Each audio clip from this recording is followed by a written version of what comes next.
On this Tuesday night, new urgency about COVID-19.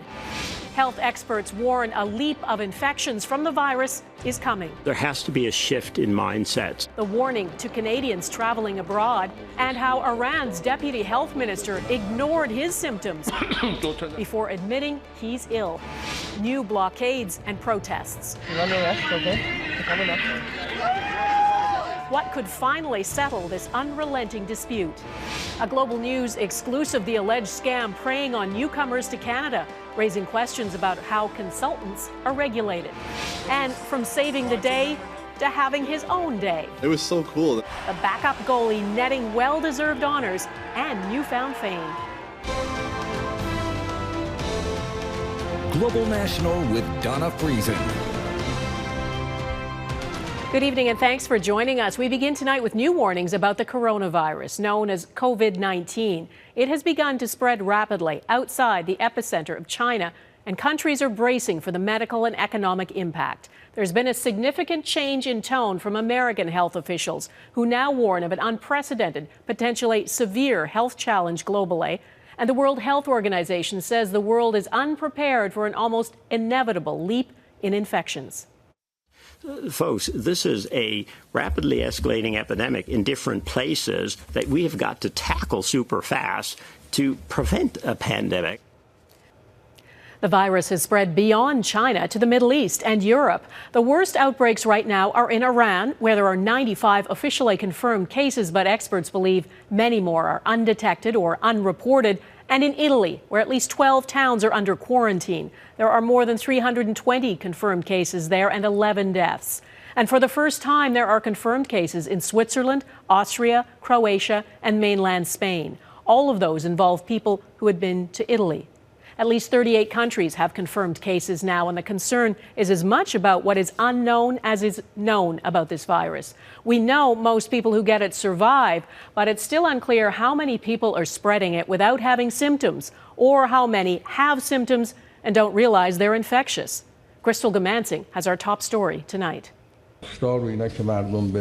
This is Iran's deputy health minister sweating profusely during a news conference on Monday, downplaying COVID-19. He tested positive for the virus hours later.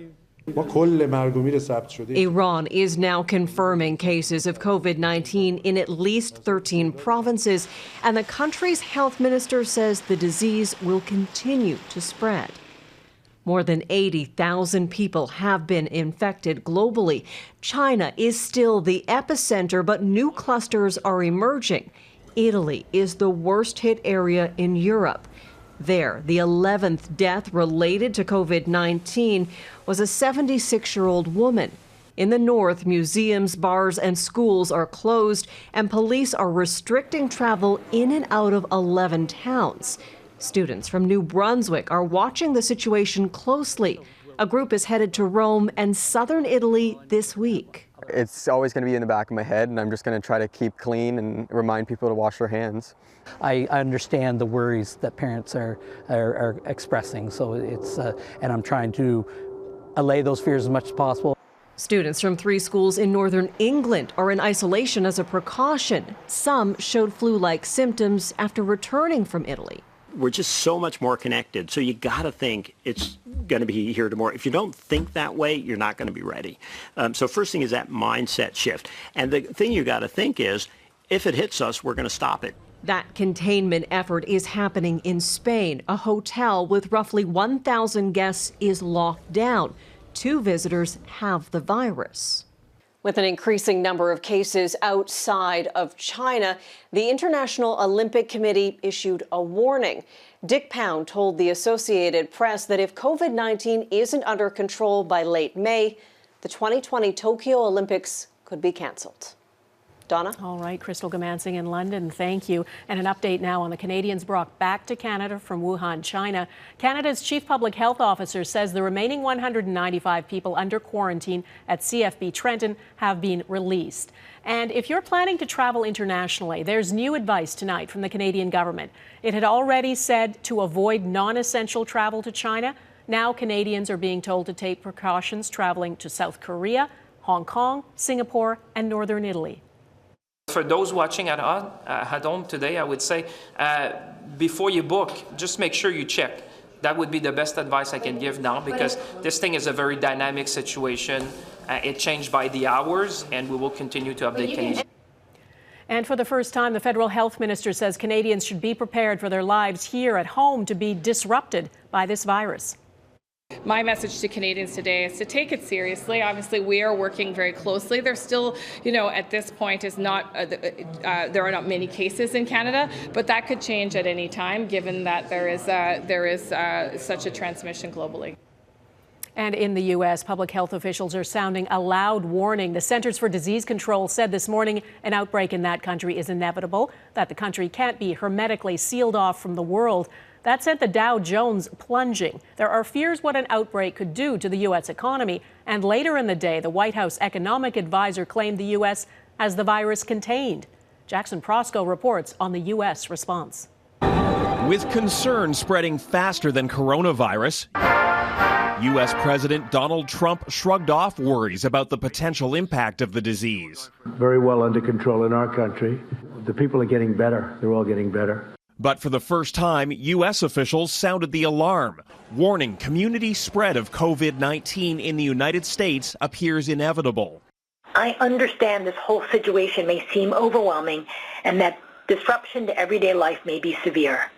But these are things that people need to start thinking about now. That stark difference in messaging was repeated again on Capitol Hill. And I want to ask you, is our country ready? Where Trump administration officials were grilled about the country's preparedness in the face of agency budget cuts and vacancies in key roles. So we do have in the Strategic National Stockpile ventilators, we have masks, we have... Enough?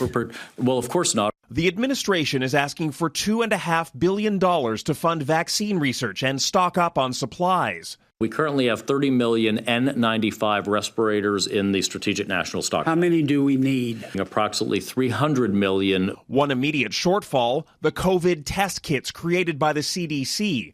They're reportedly faulty and have not been widely distributed. On Wall Street, worry gripped the markets for a second straight day, driving another steep dive. It would be very helpful and useful and calm nerves if people had a real sense that the administration is on top of this. Instead, confusion is being sown far and wide. The coronavirus is the common cold. Not just by the administration, but by far-right media commentators pushing conspiracy theories and misinformation. The coronavirus being weaponized as yet another element to bring down Donald Trump. Officials in the U.S. are echoing those in Canada as describing the current risk to the public as low. They also stress that could change on short notice, which is why they're using such stark terms in describing the need to prepare. Donna? All right, Jackson in Washington, thank you. Now to the other big story tonight, the blockades and protests across this country. In Vancouver, police moved in this afternoon to arrest people blocking a major intersection at one of the main entrances to the Port of Vancouver. At least 5 people were arrested. The group had blocked traffic for almost 24 hours, defying an injunction.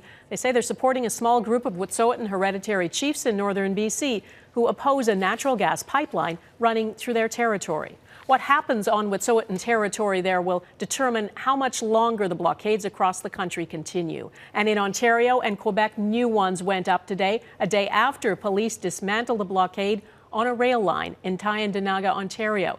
David Akin picks up the story. At Tyendinaga Tuesday, concrete barriers and a line of police officers keep a CN rail crossing clear of protesters. Protesters are nearby, but there are no confrontations, and police say the situation is peaceful. But on Monday, the scene was more hectic as police forcibly removed protesters and their barricade. Those scenes sparked sympathy blockades across Canada. Rail tracks used by GO trains in the Greater Toronto area were blocked, disrupting travel for thousands of commuters. In Caledonia, west of Hamilton, a protest shut highway and rail lines near the Six Nations Reserve.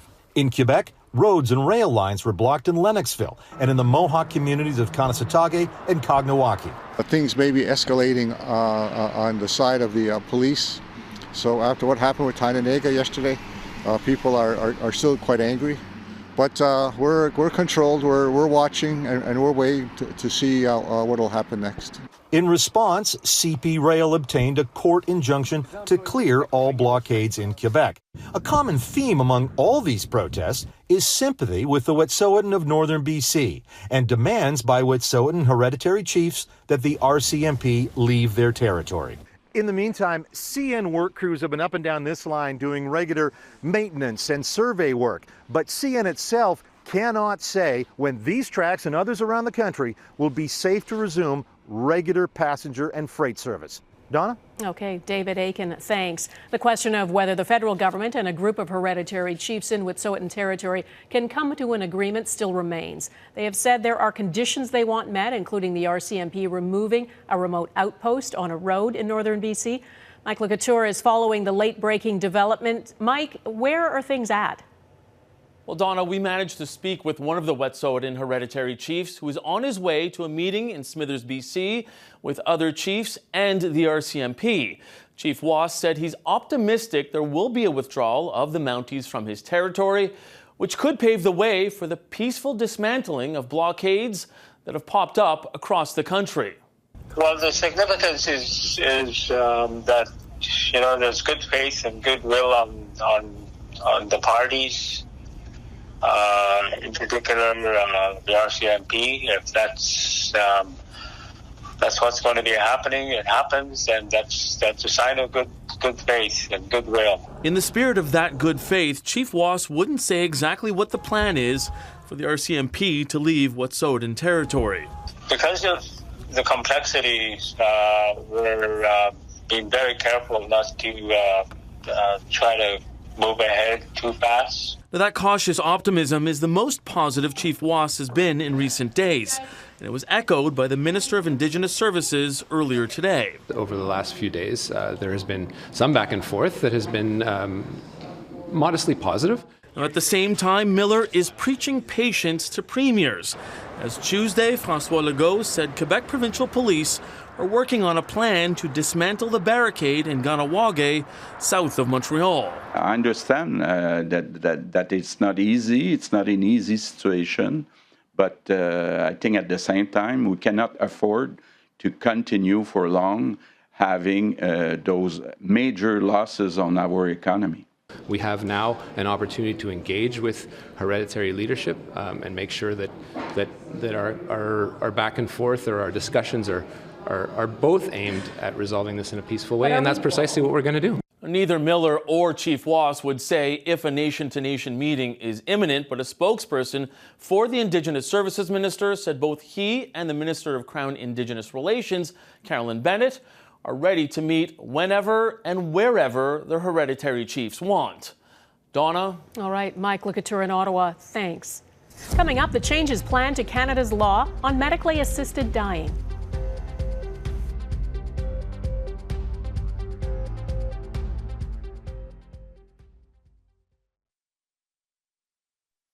In Ottawa, plans are underway to update legislation governing the right to die. The Liberal government has introduced a bill aimed at easing some restrictions on who is allowed to get medical assistance to end their lives. As Ross Lord reports, that's part of the law a Nova Scotia woman spent her dying days trying to change. After signaling for months the rules surrounding assisted dying were going to change, the government is following through. First and foremost, we have widened the eligibility to access medical assistance in dying. One big change, no longer will an applicant need to be near death to receive the service. For those who are deemed to be near death, the government wants to drop a requirement to wait 10 days after being approved before receiving medical assistance in dying. The bill also reduces the number of witnesses required from 2 to 1. And a person would no longer need to give consent a second time immediately before receiving the procedure. Removing that late-stage consent was inspired by Audrey Parker. Afflicted with terminal breast cancer that spread to her brain, Parker chose to die with medical assistance earlier than she wanted, rather than risk losing the capacity to give last-minute consent. Days before her death, she made this video. If I become incompetent along the way, I will lose out on my choice of a beautiful, peaceful, and best of all, pain-free death. No one should have to face a decision like this. We used to love to kind of gather together in her bed. We'd call it the bed of truth. Parker's friends say the so-called Audrey's Amendment is better late than never. We're happy that it's what Audrey wished, but we are so delighted that it's going to help Canadians, and that was really important to her, to help others. The changes will make it harder for people who are not near death to qualify, but some say overall these amendments will make assisted dying more common. I think the number is going to increase. It'll gradually level off. More than 13,000 people have received medically assisted deaths in Canada since it became legal 4 years ago. The government says a parliamentary review examining other issues in the law will begin this summer. Ross Lord, Global News, Dartmouth, Nova Scotia. Still ahead, how a consultant with numerous complaints against him was able to keep working with newcomers to this country.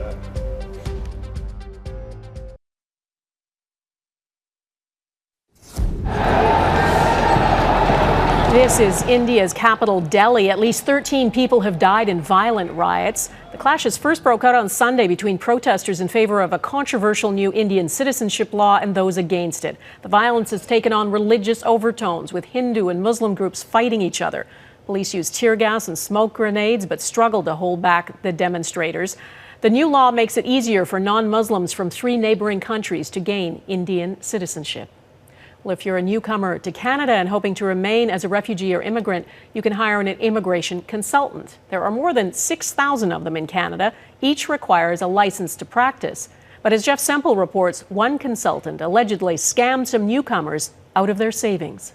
The Todorovic family are Roma from Croatia. After coming to Canada in 2012, they applied to remain here as refugees. And they met Artem Djukic, a licensed immigration consultant.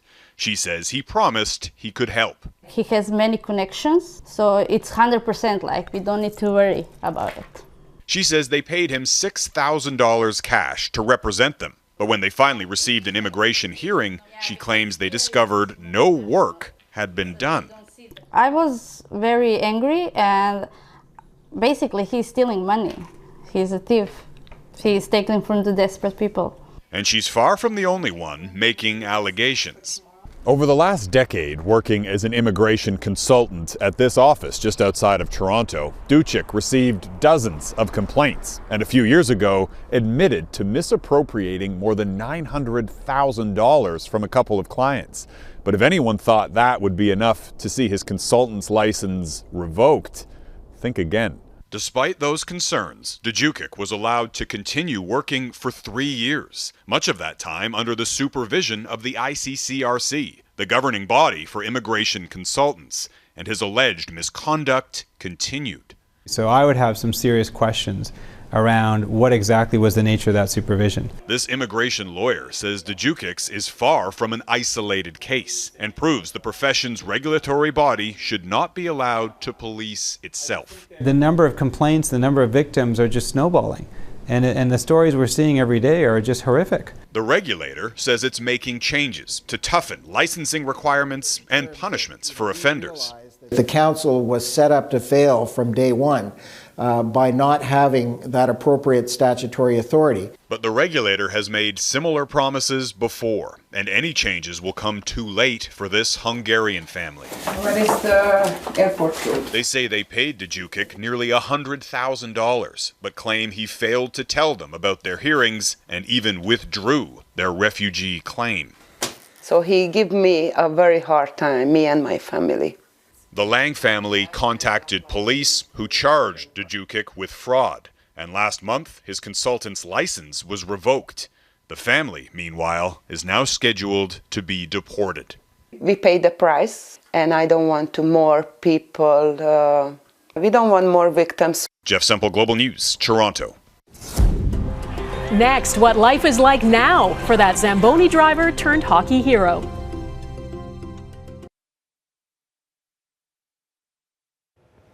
The honours keep piling up for Canada's newest sports star, David Ayres. He's the Zamboni driver and emergency backup goalie who suddenly found himself on the ice with the Carolina Hurricanes. That moment and his unlikely rise to fame is the stuff of movies. As Mike Armstrong explains, he's still riding high. You got to be tired, man. I'm definitely tired today, that's for sure. Now, this was his first interview of the day after a Monday where David Ayres juggled somewhere north of 24. A standing ovation from everybody. Between the Today Show and radio hits, Ayres says they were almost overlapping. Can you do the splits? I can. Can you get back up after you do it? Maybe with a crane. How about this moment? Oh, my goodness. What happened Saturday night isn't supposed to happen. Ayres was the emergency backup, literally the backup to the backup. When he was forced into service after 2 injuries and suited up for the Carolina Hurricanes, well, the Hurricanes broadcasters didn't like their chances. My heart breaks for this Hurricanes hockey club right now. Here's Clifford, stopped by David Ayres. Well, as it turned out, they didn't have to worry. He gave up 2 goals in the second, shut the door in the third, and got a hero's welcome after being named first star. Ayres is also a big enough star in the sports world that he's being followed by TMZ and getting his own jokes on late night. We've got a great show for you tonight, and ow! Oh, God, I pulled my hamstring. I don't think I can finish the monologue. Oh, no. Don't worry, Steven. I got you. Now, Ayres says Saturday's game was a blur, and it hasn't stopped since. Tuesday morning, it was a press conference in Raleigh at the home of the Hurricanes. I was screaming. Although the best line may have been from his wife, describing the moment she saw Ayres hit the ice and realized he was going into the game. I actually grabbed the guy who I didn't know beside me and screamed, "That's my husband." It definitely has been a whirlwind. There is something Ayres is trying to squeeze into each interview, the fact he had a kidney transplant. His mother, 15 years before this game, gave him one of hers. I want to make sure that everyone else knows, just because you have a kidney transplant or something like that, it's not the end of the world. Ayres returns to his regular job Thursday, and then he'll be at Saturday's Leafs-Canucks game as the emergency backup. Although, let's be honest. Wow! He's been told that before. Mike Armstrong, Global News, Montreal. And that is Global National for this Tuesday. I'm Donna Friesen. Tonight's Your Canada is Port Alberni, BC. We'd love to see your Canada. Please email it to us at viewers@globalnational.com. Thanks for watching and hope to see you here again tomorrow. Bye-bye.